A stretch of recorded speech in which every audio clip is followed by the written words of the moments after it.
ونستعينه ونستغفره ونعوذ بالله من شرور أنفسنا ومن سيئات أعمالنا من يهده الله فلا مضل له ومن يضلله فلا هادي له وأشهد أن لا إله إلا الله وحده لا شريك له وأشهد أن محمدًا عبده ورسوله أما بعد فأعوذ بالله من الشيطان الرجيم قل جاء الحق وزهق الباطل إن الباطل كان زهوقا যাবতীয় প্রশংসা হামদ ও সানা মহাপরাক্রমশালী আল্লাহ সুবহানাহু ওয়া তাআলার জন্য, সকলেই বলি আলহামদুলিল্লাহ। দরুদ ও সালাম বর্ষিত হোক পৃথিবীর সর্বশেষ ও সর্বশ্রেষ্ঠ রাসূল আহমদ মুহাম্মদ মুস্তাফা সাল্লাল্লাহু আলাইহি ওয়াসাল্লাম। প্রিয় উপস্থিতি, আজকের অত্র ড্যাফোডিল ইউনিভার্সিটির মসজিদের জুমার খুতবার সংক্ষিপ্ত বিষয়বস্তু পৃথিবী ধ্বংসের পূর্ব মুহূর্তের ফিতনা সমূহ। আল্লাহ সুবহানাহু ওয়া তাআলা যখন পৃথিবী এবং আসমান এবং জমিন সৃষ্টি করেন, তারও 50,000 বছর পূর্বে তিনি তাকদীর লিখেছেন। যদিও তাকদীর আল্লাহর জ্ঞান, আর আল্লাহর জ্ঞানের কোনো অতীত নাই, অনাদি এবং অনন্ত, চিরন্তন। কোনো টাইম ফ্রেম দিয়ে এই সময়, এই জ্ঞানকে বাঁধা সম্ভব নয়। সময় নিজেই আল্লাহর একটা সৃষ্টি, সুতরাং সময়ের যত আপেক্ষিকতা আছে সব আল্লাহর সৃষ্টি। এইটার সাথে যিনি সৃষ্টি করেছেন তার তুলনা হবে না। তাহলে সময়ের বাইরে বের হয়ে চিন্তা করার সক্ষমতা আসলে আমাদের নাই, যেহেতু আমরা সময়ের ফ্রেমের মধ্যে আবদ্ধ। আমাদের যে ডাইমেনশন, এই ডাইমেনশনের মধ্যে একটা ডাইমেনশন সময়, যার মধ্যে আমরা সীমাবদ্ধ। এর বাইরে বের হওয়া, এই সময়ের ডাইমেনশনকে ভেদ করা মানুষের পক্ষে সম্ভব না। বিজ্ঞান যতই উন্নত হোক, এটা সম্ভব না। এই সময়ের ডাইমেনশনের ঊর্ধ্বে মহান আল্লাহ সুবহানাহু ওয়া তাআলা। তো ফলত যখন তিনি তাকদীর লেখার আদেশ দেন, তখন মূলত তার জ্ঞান থেকে লিখতে বলছেন। তো তার জ্ঞানে যে শুধু আসমান জমিন এবং আসমান জমিনের সৃষ্টি আছে তা না, কত কি আছে তা আল্লাহ সুবহানাহু ওয়া তাআলাই জানেন, যেহেতু তিনি সর্ববিষয়ে জ্ঞানী। এবং তার জ্ঞানের তুলনা দিতে গিয়ে রাসূলুল্লাহ সাল্লাল্লাহু আলাইহি ওয়াসাল্লাম বলেছেন যে আদম থেকে নিয়ে কিয়ামত পর্যন্ত যত মানুষ এসেছে এবং আসবে, তাদের সকলের জ্ঞান হচ্ছে মহাসমুদ্রের একটি ফোঁটা। যত জ্ঞানী, বিজ্ঞানী, ইউনিভার্সিটির টিচার, ভিসি, স্টুডেন্ট, আলেম ওলামা, হাফেজ, মুহাদ্দিস, শাইখুল ইসলাম, ডাক্তার, ইঞ্জিনিয়ার, যত জ্ঞানী পণ্ডিত বুদ্ধিমান মানুষ পৃথিবীতে আছে, আদম থেকে নিয়ে কিয়ামত পর্যন্ত সবার জ্ঞান সমান এক ফোঁটা পানি মহাসমুদ্রের। আর ওই মহাসমুদ্র হচ্ছে আল্লাহ সুবহানাহু ওয়া তাআলার জ্ঞান, বা তার চেয়েও বেশি। তো আল্লাহ সুবহানাহু ওয়া তাআলা তার জ্ঞান থেকে তাকদীর লিখতে বললেন পৃথিবী সৃষ্টির 50,000 বছর পূর্বে। তো তাকদীরে এটাও লেখা আছে, তথা আল্লাহর জ্ঞানে এটা আগে থেকেই ছিল যে পৃথিবী তিনি একদিন ধ্বংস করবেন। তাহলে এটা পূর্ব সিদ্ধান্ত, পৃথিবী ধ্বংস হবেই, আসমান এবং জমিন ধ্বংস হবেই।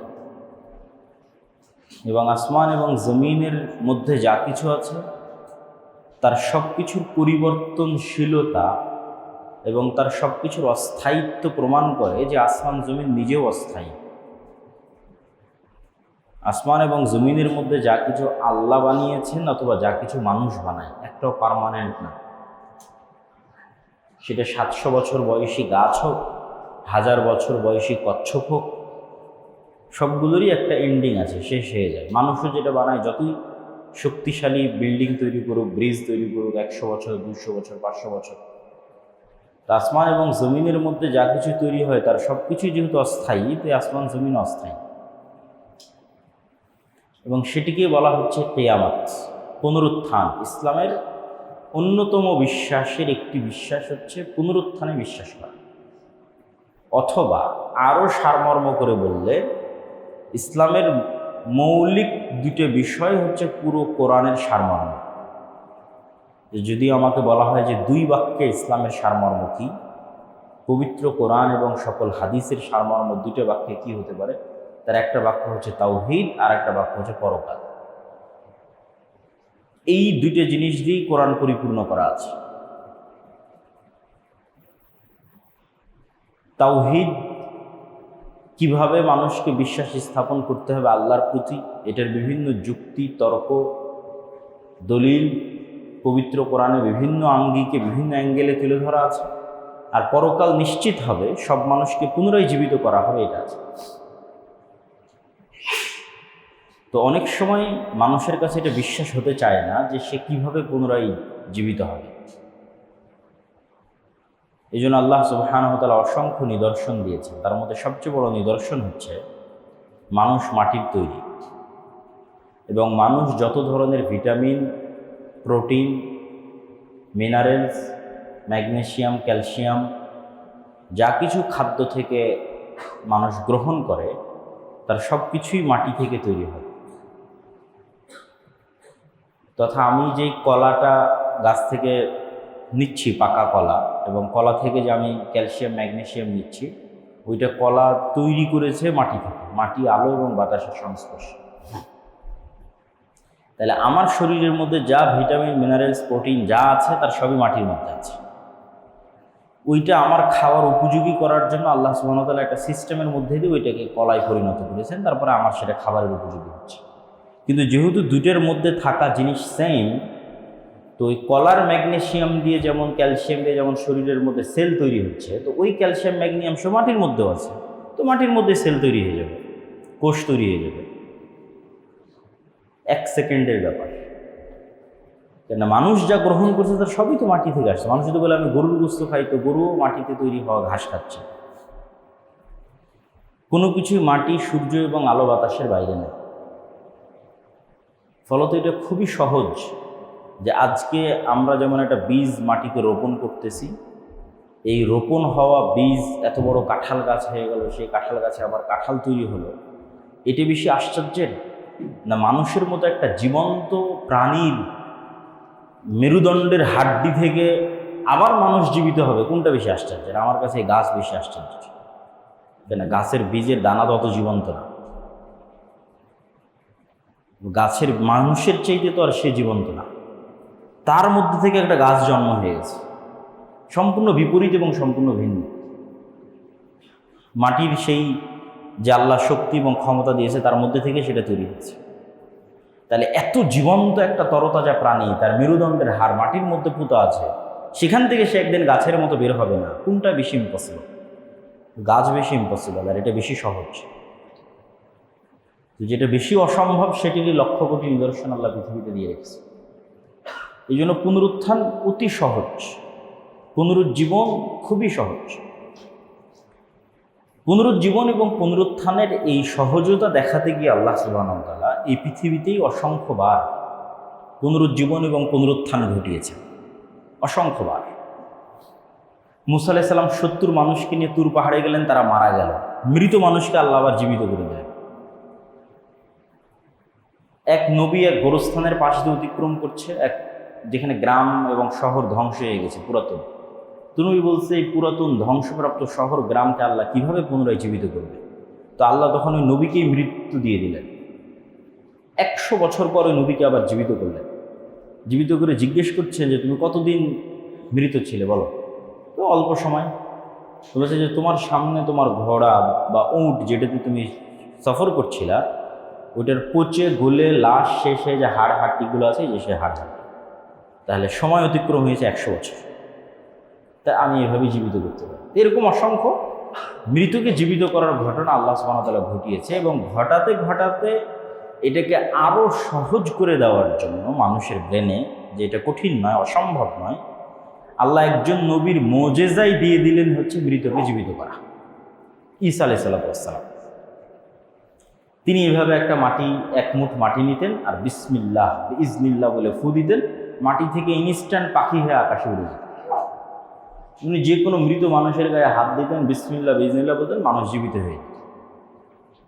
তাহলে ঈসা আলাইহিস সালামের কাছে এসে মৃতকে জীবিত করাকে আল্লাহ ডাল ভাত বানিয়ে দিলেন, যে এটা এত ইম্পসিবল কিছু নয় যে তুমি অবিশ্বাস করবে যে আল্লাহ তোমাকে জীবিত করতে পারবে। এই সেম জিনিসই ঘটবে। আমরা যে কিয়ামতের পূর্ব মুহূর্তের ফিতনাগুলোর কথা বলতেছি, এই কিয়ামতের পূর্ব মুহূর্তের সবচেয়ে বড় ফিতনা হচ্ছে দাজ্জাল।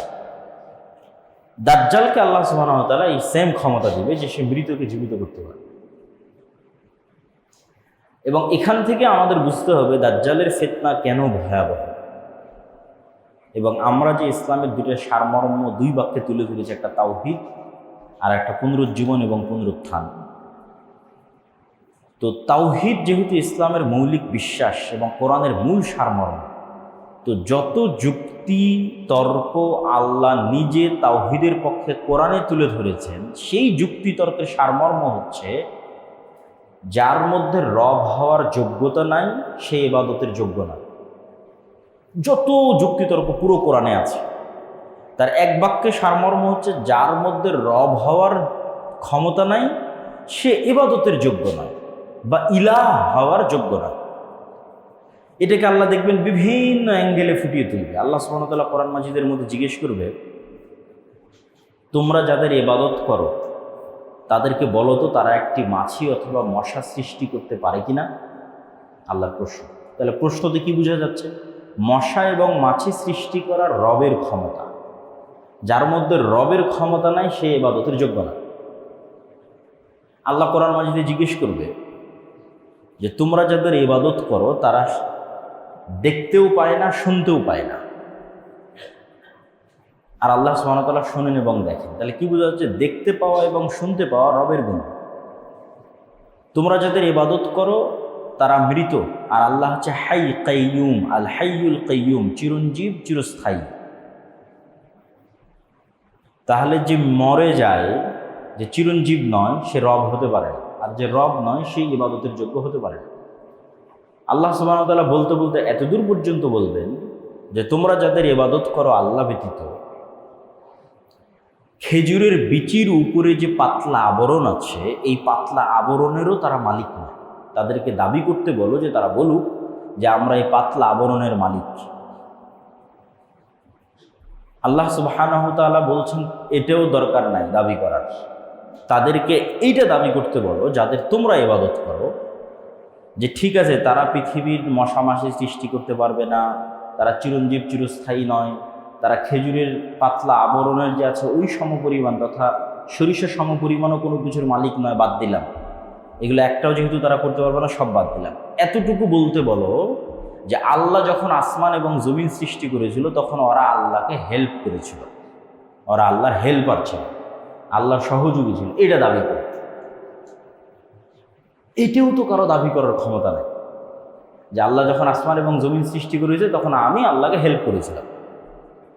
সেটা মা কালী মা দুর্গা হোক, সেটা শাহজালাল শাহপরাণ হোক, সেটা ঈসা আলাইহিস সালাম হোক আর মারিয়াম আলাইহিস সালাম হোক, আল্লাহ বাদে মানুষ যাদের ইবাদত করে।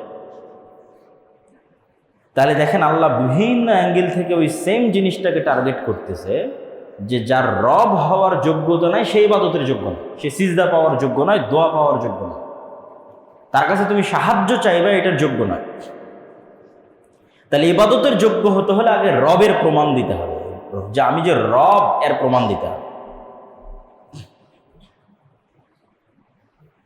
তো এতগুলো যুক্তিতর্ক তুলে ধরে দাজ্জালের ফিতনা ভয়াবহ কেন এইটা বুঝাতে গিয়ে আমি যেটা বলতে চাচ্ছি সেটা হচ্ছে, দেখেন এত যুক্তি দিয়েও পৃথিবীর সকল বাতিল ইলাহকে তারা যে রব হওয়ার যোগ্য নয় এটা প্রমাণ করার পরেও কয়জন মানুষ হেদায়েত হয়েছে? কয়জন মানুষ পূর্ণাঙ্গ তাওহীদে বিশ্বাস করে? সেটা আহলে কিতাব ইহুদি খ্রিস্টান হোক, সেটা যারা আহলে কিতাব নয় মুশরিক তারা হোক, আর নামধারী মুসলমান হোক, যে কবরে যায়, মাজারে যায়, তাবিজ কবজ কবিরাজের আশ্রয় নেয়, জিনের আশ্রয় নেয়, কতজন? তাহলে এতগুলো বাতিল ইলাহ কেউ রব হওয়ার প্রমাণ দিতে পারতেছে, তারপরেও মানুষ তাদের ইবাদত করতেছে। তাহলে এবার চিন্তা করেন, যেই দিন দাজ্জাল রব হওয়ার প্রমাণ দিয়ে দিবে, সেই দিন মানুষের কি হবে? রব হওয়ার প্রমাণ ছাড়াই মানুষ বাতিল ইলাহের ইবাদত করতেছে। আর আল্লাহ পবিত্র কোরআনে চ্যালেঞ্জ করতে থাকলেন যে এদের প্রমাণ দিতে বলো এরা রব কিনা। রব যদি না হয় ইবাদত করিও না, ইবাদতের যোগ্য নয়। তাহলে এবার দাজ্জাল তো রব হওয়ার প্রমাণ দিয়ে দিবে। দাজ্জাল মৃতকে জীবিত করবে, আর আদেশে আসমান থেকে বৃষ্টি বর্ষণ হবে, জমিন থেকে ফসল উৎপাদন হবে, জান্নাত দেখাবে, জাহান্নাম দেখাবে, আপনার মৃত দাদা দাদিকে জীবিত অবস্থায় পেশ করে দিবে। তাহলে তখন মানুষের কি হবে? তখন কয়জন ঈমান নিয়ে বাঁচতে পারবে? এই জন্য দাজ্জালের ফিতনা পৃথিবীর সবচেয়ে বড় ভয়াবহ ফিতনা,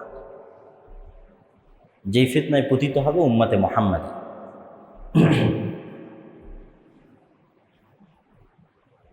তো আমরা আমাদের আলোচনার বিষয়বস্তু নির্ধারণ করেছিলাম কিয়ামতের পূর্ব মুহূর্তের ফিতনা সম্বন্ধে।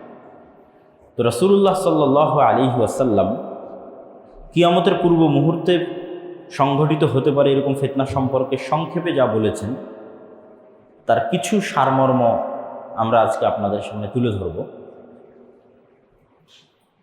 একটি হাদিসে রাসূল সাল্লাল্লাহু আলাইহি ওয়াসাল্লাম বলেন, উ'দুদ সিত্তাম বাইনি ওয়া বাইনা ইয়াদাই সাআহ, তোমরা 6টা জিনিস গণনা করে রাখো আমার এবং কিয়ামতের মধ্যে। তার মধ্যে 1 নাম্বার হচ্ছে মাউতি, আমার মৃত্যু। আগে অতীতে এক নবীর পর মানুষ আর এক নবীর অপেক্ষা করত, শেষ নবীর পর আর কোনো নবীর অপেক্ষা নাই। শেষ নবীর পর কিয়ামত হবে, একদিন পরেও হতে পারে, 1 বছর পরেও হতে পারে, 1000 1 লক্ষ বছর পরেও হতে পারে, কিন্তু বাক্য এটাই, শেষ নবীর পরেই কিয়ামত। এই বাক্যের মধ্যে কোনো গ্যাপ নাই। আগে এক নবীর পর আর এক নবী, তারপর আর এক নবী, তারপর আর এক নবী, শেষ নবীর পরে কিয়ামত। তাহলে কিয়ামতের সবচেয়ে বড় আলামত হচ্ছে শেষ নবীর আগমন।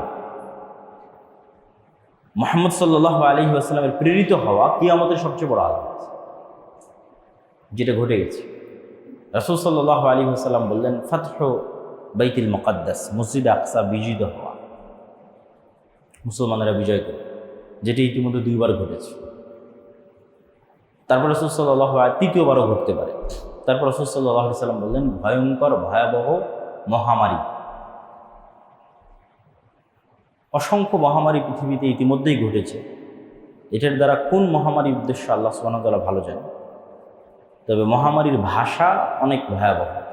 বাক্যটা যে একটা মুরগির ফার্মে যখন মহামারী লাগে, তখন যখন সব মুরগি মরে যায়, বাঁচে কি বাঁচে না তার কোনো গ্যারেন্টি নাই। তো এইরকম ভয়াবহ মহামারী, যে পৃথিবীতে মানুষ দেখা যাচ্ছে 600 কোটি আছে, সবই শেষ হয়ে গেল, অল্প কিছু মানুষ বাঁচে।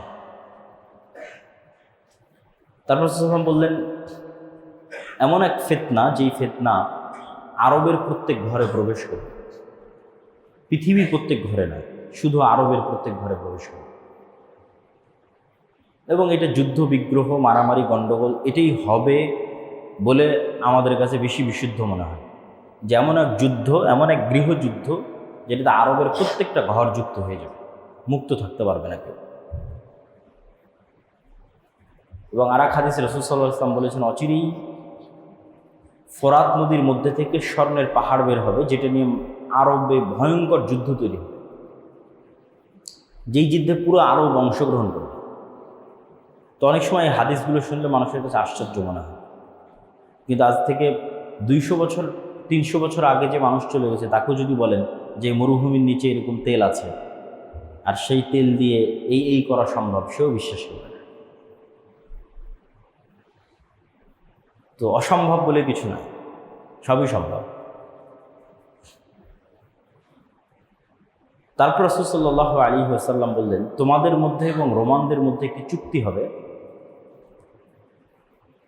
তোমাদের মধ্যে এবং রোমানদের মধ্যে একটি যুদ্ধ হবে, কিন্তু ওই যুদ্ধের পূর্বে রোমানদের সাথে মুসলমানদের চুক্তি হবে, এবং সেই চুক্তির ভিত্তিতে তারা তৃতীয় একটি পক্ষের বিরুদ্ধে যুদ্ধ করবে। ওই তৃতীয় পক্ষের বিরুদ্ধে যুদ্ধে মুসলমান এবং রোমানরা বিজয়ী হয়। তারপরে মুসলমান এবং রোমানরা আবার মুখোমুখি পরস্পরে যুদ্ধ করে।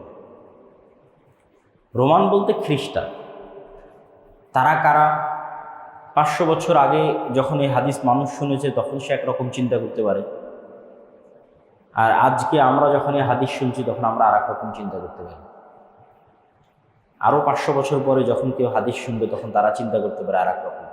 কিন্তু এতটুকু নিশ্চিত যে খ্রিস্টান, এখন রাশিয়ার খ্রিস্টান, আমেরিকার খ্রিস্টান, ইউরোপের খ্রিস্টান আল্লাহ ভালো জানে, কিন্তু খ্রিস্টানদের সাথে মুসলমানদের একটা চুক্তি হয়ে তৃতীয় পক্ষের বিরুদ্ধে তারা লড়াই করে। বিজয়ী হওয়ার পর আবার খ্রিস্টান এবং মুসলমানেরা মুখোমুখি লড়াই করে। এবং এই লড়াইয়ের যে স্থান রাসূল সাল্লাল্লাহু আলাইহি ওয়াসাল্লাম উল্লেখ করেছেন তা হচ্ছে তুরস্ক এবং সিরিয়ার সীমান্তবর্তী অঞ্চল। আজকের যে সীমানা, সেই সীমানার আলোকে বলতেছে। আজকের সীমানার আলোকে তুরস্ক এবং সিরিয়ার সীমান্তবর্তী অঞ্চল। এবং যুদ্ধের যে ভয়াবহতার কথা রাসূল সাল্লাল্লাহু আলাইহি ওয়াসাল্লাম উল্লেখ করেছেন, এবং বাইবেলিক্যাল যে প্রফেসি আছে তথা বাইবেল এবং তাওরাতের যে বিকৃত অবস্থা, এই বিকৃত অবস্থার উপরও তাদের যে ভবিষ্যৎবাণীগুলো আছে, যেগুলো বাইবেলের প্রফেসি বলে, সেগুলোর সাথেও কিছু কিছু মিল আছে। যেমন এতটুকু কমন মিল সবার মধ্যেই আছে যে সবাই একজন মাসিহের অপেক্ষা করতেছে। সবার ধর্মগ্রন্থে একজন উদ্ধারকারী মাসিহ আছে। ইহুদিরাও একজন মাসিহের অপেক্ষমান, খ্রিস্টানেরাও একজন মাসিহের অপেক্ষমান, মুসলমানেরাও একজন মাসিহের অপেক্ষমান। মাসিহ শব্দের অর্থ হচ্ছে বিপদ থেকে উদ্ধারকারী। মাসিহাদ দাজ্জালও মাসিহ, ঈসা মাসিহ মাসিহ। কিন্তু মাসিহাদ দাজ্জাল হচ্ছে ধোঁকাবাজ, মিথ্যুক মাসিহ, প্রকৃত মাসিহ না। আর ঈসা মাসিহ হচ্ছে রিয়াল, সত্য, প্রকৃত মাসিহ। তো ইহুদিরা এখানেই গরমিল করে ফেলবে। তারা তাদের স্বভাবের শাস্তির কারণে, তাদের অতীতের পাপের কারণে তারা মিথ্যা মাসিহকেই মাসিহ বলে মেনে নেয়, বিপদ থেকে উদ্ধারকারী বলে মেনে নেয়। এবং আসলেই দাজ্জাল তাদেরকে বিপদ থেকে উদ্ধার করবে। আর খ্রিস্টানদের অধিকাংশ মুসলমান হয়ে যেতে পারে, এটার সম্ভাবনায় বেশি। তাদেরও কিছু কিছু দাজ্জালের অনুসারী হতে পারে, তবে বেশিরভাগ মুসলমান হয়ে যেতে পারে। তো মুসলমান এবং খ্রিস্টানদের মধ্যে থেকে হওয়া নতুন মুসলমানেরা সত্য মাসিহের অনুসারী হবে, যিনি হবেন ঈসা মাসিহ। তবে ঈসা মাসিহ যখন আসবেন তখনও মুসলমানেরা বিপদে, তিনিও এসে মুসলমানদের বিপদ থেকে উদ্ধার করবেন। তাহলে ইহুদিদেরকে বিপদ থেকে উদ্ধার করবে দাজ্জাল, আর মুসলমানদেরকে বিপদ থেকে উদ্ধার করবে ঈসা আলাইহিস সালাতু ওয়াস সালাম। তাহলে সিনারি কেমন হবে? সিনারি হবে এরকম যে দাজ্জাল আসার পূর্বে ইহুদিরা থাকবে বিপদে। অনেকেই মনে করে যে না, এখন মুসলমানেরা যে বিপদ আছে এই বিপদই চলমান থাকবে এবং এইভাবেই সারা পৃথিবীর কন্ট্রোল আগেই দাজ্জাল নিয়ে নেবে, তারপরে দাজ্জাল বের হবে। কোরআন এবং হাদিসের ধারাবাহিকতা এটা বোঝা যায়। হাদিসের ধারাবাহিকতায় বোঝা যায় যে দাজ্জাল আসার আগেই মুসলমানেরা সারা পৃথিবী বিজয় করে নেবে, মানে বেশিরভাগ। ওটা ওই হাদিসেই, এই যে হাদিসে খ্রিস্টানদের সাথে যুদ্ধ হচ্ছে, ভয়ঙ্কর ভয়াবহ যুদ্ধ, এই ভয়ঙ্কর ভয়াবহ যুদ্ধতে মুসলমানেরা বিজয়ী হবে, তখনও তো দাজ্জাল আসেনি। এবং এটা এত ভয়াবহ যুদ্ধ যে খ্রিস্টানরা একত্রিত হয়েছে প্রায় 10 লক্ষ। তাহলে এই 10 লক্ষ খ্রিস্টান যখন পরাজিত হবে তখন সারা পৃথিবীতে খ্রিস্টানদের আর পাওয়ারফুল কোনো পাওয়ারই নাই, এখানেই তো শেষ হয়ে গেছে। সবচেয়ে বড় যুদ্ধ তো এখানেই হয়ে গেছে। তাহলে মুসলমানদের সামনে তার কোনো বাধাই নাই। মুসলমানরা একের পর এক দেশ বিজয় করবে, ইস্তাম্বুল বিজয় করবে, ইতালির রাজধানী রোম বিজয় করবে। এবং এই যুদ্ধের পূর্বেই হয়তো ভারত বিজয় করবে, মসজিদে আকসা বিজয় করবে, এরকম আরও কিছু হাদিসে ইঙ্গিত পাওয়া যায়। তার মধ্যে এগুলো যেগুলো বললাম এগুলো সহিহ, আর দুই একটা কিছু জয়ীফ হাদিসও আছে। তথা সারমর্ম হচ্ছে যখন ইহুদি এবং খ্রিস্টানেরা বিপদে তখন আসবে দাজ্জাল, যখন সারা পৃথিবীতে মুসলমানদের জয় জয়কার, যখন মসজিদে আকসা থেকে, ভারত থেকে, ইস্তাম্বুল থেকে, ইতালির রাজধানী রোম পর্যন্ত সব মুসলমানেরা বিজয় করে নিয়েছে, এবং যারা ইসলামের শত্রু তারা যখন বিপদে, তখন এবার দাজ্জাল বের হবে রাগান্বিত অবস্থায়। এবং দাজ্জাল যেহেতু এক্সট্রা অর্ডিনারি, অলৌকিক ক্ষমতা নিয়ে আসবে, ফলত মুসলমানদের আর কিচ্ছু করার থাকবে না। এত বিশাল বিজয় অর্জনের পরও মুসলমানেরা বেবাস, লাচার, অসহায় অবস্থার মধ্যে পড়ে যাবে। কেন দাজ্জাল যেই সমস্ত এক্সট্রা অর্ডিনারি অলৌকিক ক্ষমতা নিয়ে এসেছে সেগুলো মোকাবেলা করার মতো কোনো ক্ষমতা মুসলমানদের কাছে থাকবে না। এবং এই সময়ই যারা দাজ্জালের উপর ঈমান আনয়ন করবে না তাদের উপর পৃথিবী এমন সংকীর্ণ এবং সংকুচিত করে দেওয়া হবে যে রাসূল সাল্লাল্লাহু আলাইহি ওয়াসাল্লাম বলছেন, শাম সিরিয়ার মুসলমানদের খাবারের জন্য শুধু এরকম কাঠ বাকি থাকবে, এরকম কাঠ। কেননা ফসল যেহেতু উৎপাদন হচ্ছে না, বৃষ্টি যেহেতু বর্ষণ হচ্ছে না, সেহেতু গাছের পাতা খাওয়ারও তো সুযোগ নেই। গাছই তো হয়নি, তো পাতা কই থেকে? তাহলে বাড়িতে আগে থেকে রাখা যে ফার্নিচারগুলো আছে কাঠ, এগুলোর মধ্যে থেকে চিবিয়ে রস বের করার চেষ্টা করবে। এই কাঠ ফেড়ে এর মধ্যে থেকে চিবিয়ে রস বের করার চেষ্টা করবে এবং ওইটা খেয়ে বাঁচার চেষ্টা করবে। আর যারা দাজ্জালের উপর ঈমান আনয়ন করবে, মৌমাছি যেভাবে মৌমাছির চাকের সাথে লেগে থাকে, পৃথিবীর সকল ধন সম্পদ তাদের পিছে সেভাবে ছুটবে। তাহলে যাদের ন্যূনতম 1 টাকাও অবৈধ টাকার প্রতি লোভ আছে, ও দাজ্জালের ফিতনা থেকে বাঁচতে পারবে। 1 টাকাও যার অবৈধ টাকার প্রতি লোভ আছে, যে না আমার একটু দরকার, নিয়ে নিই, সে দাজ্জালের ফিতনা থেকে বাঁচতে পারবে না। কে বাঁচতে পারবে? যে মৃত্যুকে গ্রহণ করতে প্রস্তুত কিন্তু ঈমান বিসর্জন দিতে প্রস্তুত নয়। কেন সারা পৃথিবী সকল ধন সম্পদ তখন দাজ্জালের উপর যারা ঈমান আনয়ন করবে, আর যারা করবে না তাদের কাছে কিচ্ছু নেই, খাবারও নেই। ঈমানের সবচেয়ে বড় পরীক্ষা। এবং রাসূল সাল্লাল্লাহু আলাইহি ওয়াসাল্লাম বললেন যে 40 দিনের প্রথম দিন হবে 1 বছর, দ্বিতীয় দিন হবে 1 মাস, তৃতীয় দিন হবে 1 সপ্তাহ। এবং তার গতি হবে আকাশে ঝড়ের সময় মেঘমালা যে গতিতে চলে সেই গতি। তো এবার যেহেতু মুসলমানেরা বিপদে পড়ে গেছে দাজ্জালের কারণে, দাজ্জালের এক্সট্রা অর্ডিনারি অলৌকিক ক্ষমতার কারণে, এবার দাজ্জালের চেয়েতেও সত্যিকার যিনি মাসিহ আসবেন উনি আরও আপার লেভেলের এক্সট্রা অর্ডিনারি অলৌকিক ক্ষমতার মালিক হবেন, যিনি মুসলমানদেরকে উদ্ধার করার জন্য আসবেন। তিনি হচ্ছে ঈসা আলাইহিস সালাম। ইনি হলেন সত্যিকার মাসিহ, ঈসা মাসিহ, প্রকৃত মাসিহ।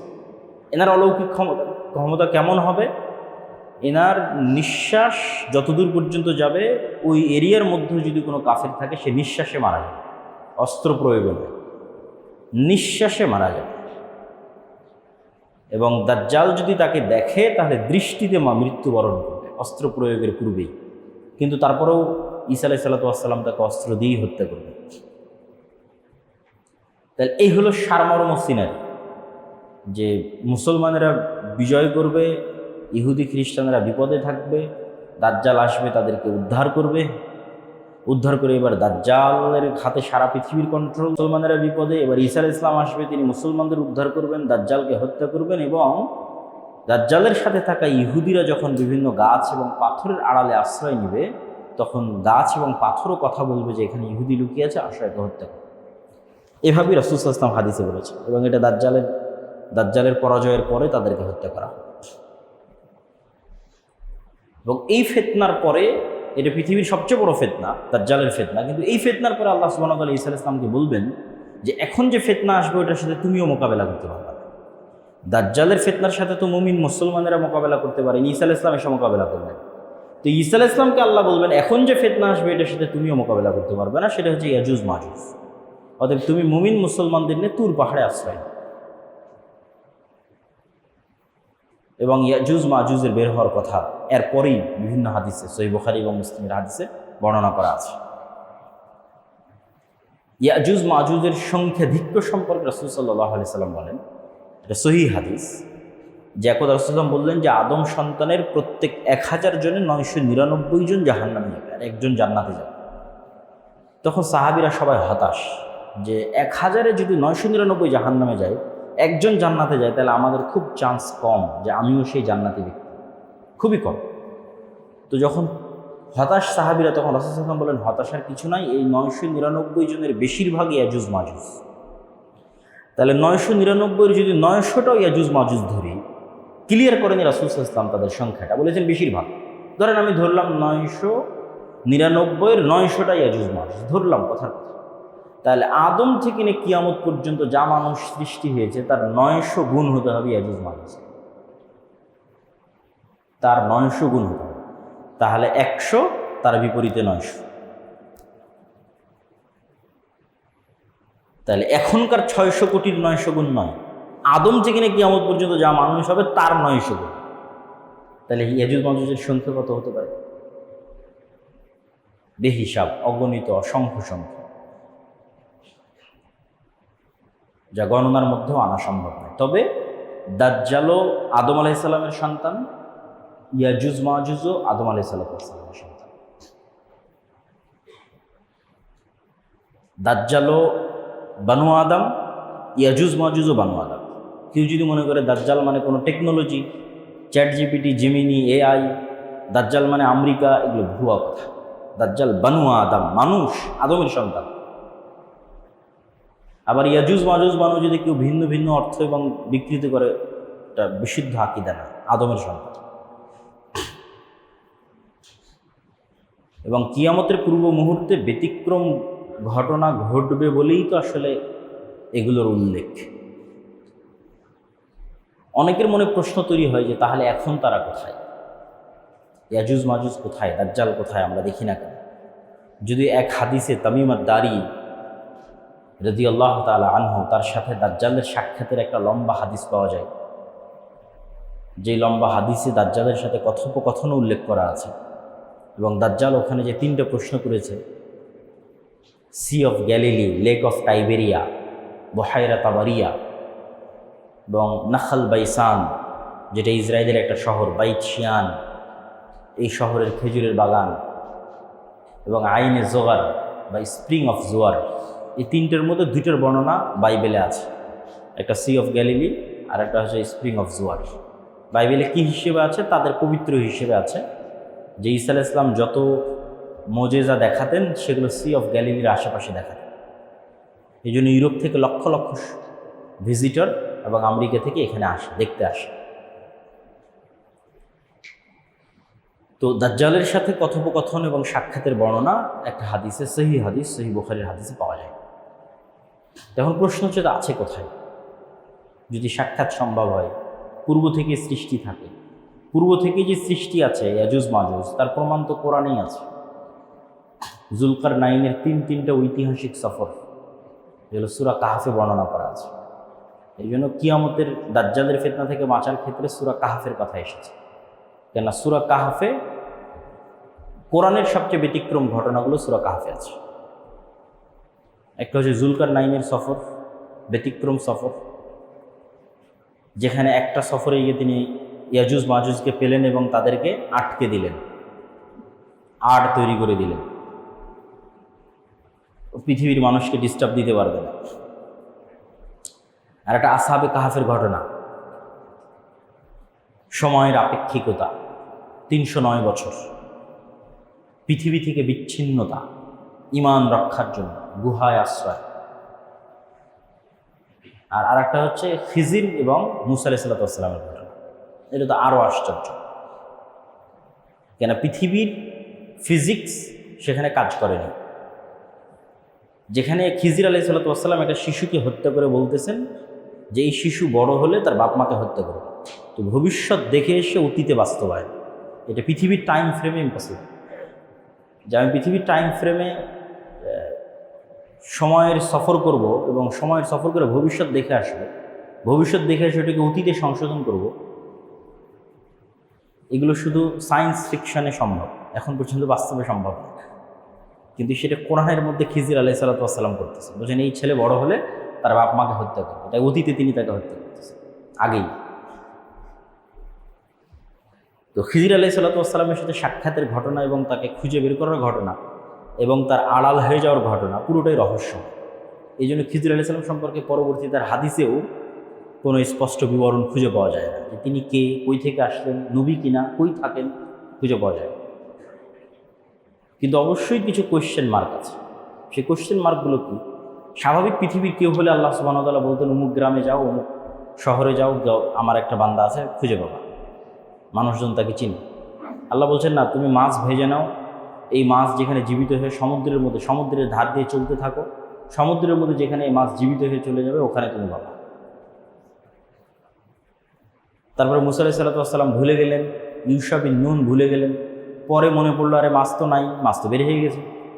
কোথায় বের হয়ে গেছে? আবার সেখানে ফিরে চলো। সেখানে দেখছি একদম কম্বল চাদর মুড়ি দিয়ে শুয়ে আছে এবং তিনি আশ্চর্য হচ্ছেন যে এখানে কে সালাম দিচ্ছে।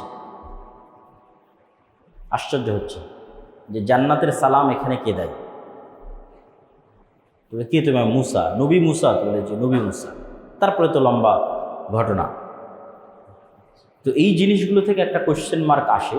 সেটাই যে নিশ্চিত তা বলা সম্ভব নয়, কিন্তু এতটুকু বলা যায় যে আল্লাহ সুবহানাহু ওয়া তাআলা সকল কিছুর উপর ক্ষমতাবান।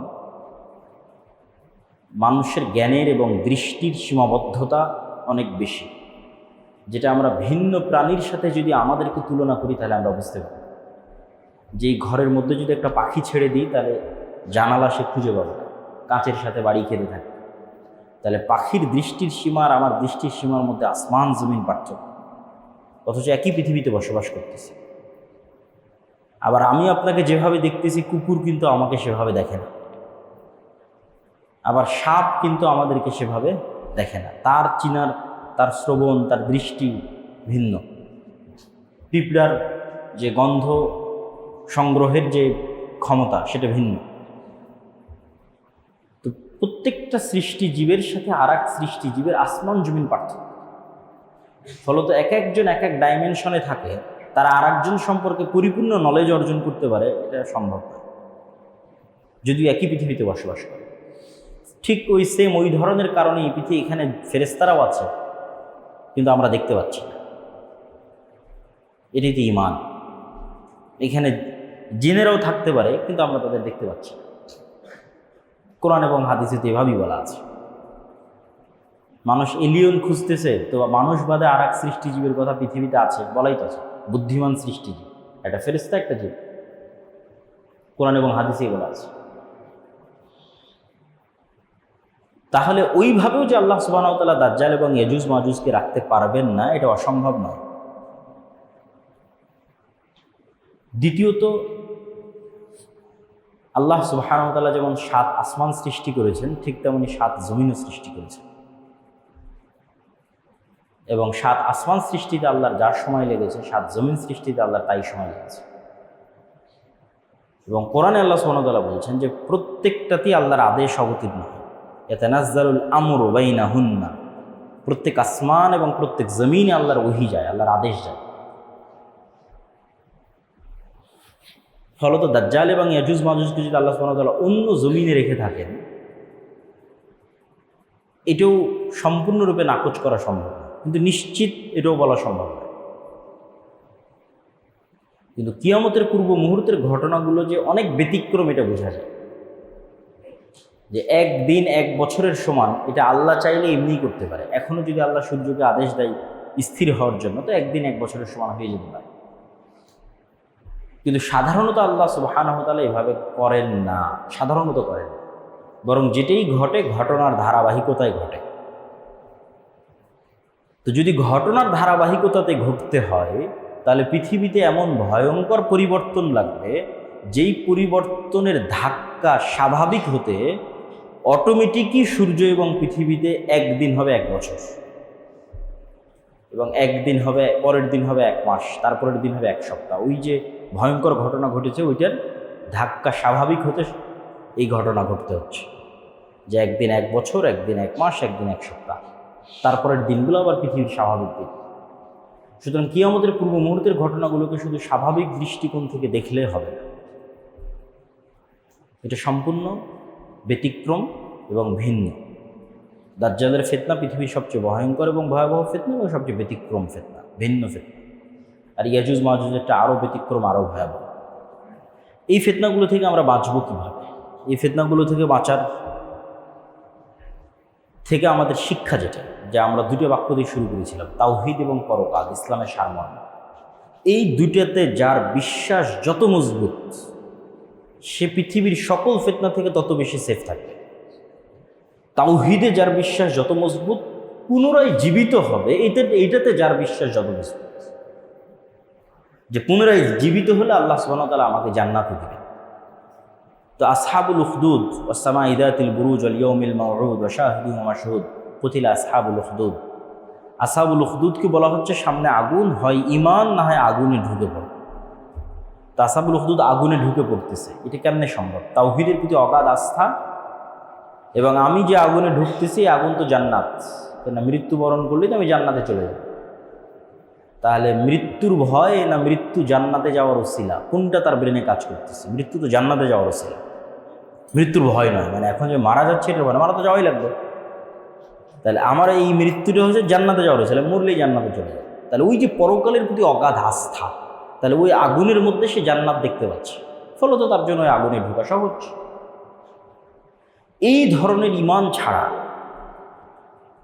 পৃথিবীর কোনো ফিতনা থেকে বাঁচা সম্ভব না। আমরা তো এখনো অসংখ্য ফিতনার মধ্যে আছি। তাওহীদ, আল্লাহর অস্তিত্ব এবং আল্লাহর শক্তি এবং ক্ষমতার উপর অগাধ আস্থা, এবং আল্লাহ আমাদের পুনরায় সৃষ্টি করার ক্ষমতা রাখেন, বিচার করবেন এবং বিচারের পরে আমাদেরকে জান্নাত অথবা জাহান্নামে দিবেন, এটার উপর অগাধ বিশ্বাস। এবং এই জিনিসগুলোরই শিক্ষা সূরা কাহফের মধ্যে যে ঘটনাগুলো আছে সেগুলোর মধ্যে আছে। যেমন আসহাবে কাহফ পৃথিবী থেকে সম্পূর্ণরূপে বিচ্ছিন্ন হয়ে গেছে তাদের তাওহীদকে রক্ষা করার জন্য। তো এই জন্য আমাদের তাওহীদের প্রতি বিশ্বাস এবং পরকালের প্রতি বিশ্বাসের মাত্রা বাড়াতে হবে, ঈমানকে মজবুত করতে হবে। আমার ছোট্ট একটা বই আল্লাহর পথে যাত্রা, এই বইটা লেখার পিছনে উদ্দেশ্য এটাই যে মানুষের ঈমানকে কিভাবে, যে 6টা ঈমান ইসলামের বেসিক মৌলিক ঈমান, এই 6টার প্রতি মানুষের বিশ্বাসকে কিভাবে মজবুত করা যায়, যেন মানুষ দেখতে পাচ্ছে, যেন মানুষ আল্লাহকে, ফেরেশতাকে, পরকালকে, জান্নাত এবং জাহান্নামকে দেখতে পাচ্ছে। এই ধরনের ঈমান ছাড়া আমাদের মুক্তির কোনো রাস্তা নেই। আল্লাহ সুবহানাহু ওয়া তাআলা আমাদের দাজ্জালের ফিতনা থেকে বেঁচে থাকার তৌফিক দান করুক, আল্লাহুম্মা। এখানে আর একটা ছোট্ট দিক নির্দেশনা, সেটা হচ্ছে পুরো ঘটনা থেকে শুধু এই জিনিসগুলো নিয়ে পড়ে থাকা, এগুলোই অ্যানালাইসিস করতে থাকা, কখন ইমাম মাহদী আসবে, কোথায় থেকে আসবে, এটা কিন্তু কাজ নয়। কেননা আপনার মৃত্যুই আপনার কিয়ামত। যত মানুষ পৃথিবী থেকে বিদায় নিয়েছে তাদের কিয়ামত হয়ে গেছে। কিয়ামত মানে কি? কিয়ামত মানে হচ্ছে পরকালে যেগুলো ঘটবে সেগুলো দেখতে পাওয়া। তো আপনি মৃত্যুবরণ করলেই তো ফেরেশতাকে দেখতে পাবেন, জান্নাত দেখতে পাবেন, জাহান্নাম দেখতে পাবেন, তাহলে তো আপনার কিয়ামত হয়েই গেছে। তাহলে যত মানুষ মৃত্যুবরণ করেছে তারা তো ভিন্ন জগতে চলেই গেছে। তাহলে কবে ইমাম মাহদী আসবে, কবে দাজ্জাল আসবে, ওইটা অ্যানালাইসিস করা বেশি আগে, না আপনার মৃত্যুর প্রস্তুতি নেওয়া বেশি আগে? না আপনার মৃত্যু তো আপনার কিয়ামত, এটা বেশি আগে। ঠিক আরও একটা বিষয় কি, হতাশা, যে না ইমাম মাহদী আসলেই সব হবে, ঈসা আলাইহিস সালাম আসলেই সব হবে। কিন্তু আমি কিন্তু আপনাকে দেখিয়ে দিলাম তার আগেই সব হবে। মানে আমার এবং আপনার মতো যুবকেরাই, আমার এবং আপনার মতো মুসলমানেরাই বিশ্ব বিজয় করে ফেলবে, কোনো নতুন নবী ছাড়া, কোনো নতুন কোরআন ছাড়া। এই দুটো পয়েন্ট মনে রাখবেন, কোনো নতুন নবী ছাড়াই, কোনো নতুন কোরআন ছাড়াই। যেই কোরআন 1400 বছর আগে এসেছে ওই কোরআন পড়েই, আর যে নবী 1400 বছর এসেছেন ওই নবীর আদর্শ মেনেই আমার এবং আপনার মতো মুসলমানেরা ঈসা আলাইহিস সালাম আসার আগেই পৃথিবী বিজয় করবে। তাহলে তো আপনার অনেক কিছু করার আছে, অনেক কিছু শিকার আছে, জানার আছে। ইমাম মাহদীর ঈসা আলাইহিস সালাম আসলে কোরআনও আসবে না নতুন করে উনি নবুয়তেরও দাবি করবেন না, নতুন করে কোনো হাদিসও আসবে। যা থাকার, যা ঘটার, তা ঘটেই গেছে, তা আমার এবং আপনার কাছে আছে। সুতরাং এটা নিয়ে কাজ করা, চর্চা করা, দাওয়াত দেওয়া, দিনকে ছড়িয়ে দেওয়া এবং নিজের মৃত্যুর প্রস্তুতি নেওয়া, এবং আল্লাহ সুবহানাহু ওয়া তাআলার কাছে কিয়ামতের পূর্ব মুহূর্তের ফিতনাগুলো থেকে বাঁচতে চাও। আল্লাহ সুবহানাহু ওয়া তাআলা আমাদের হেফাজত করুক, আল্লাহুম্মা আমিন।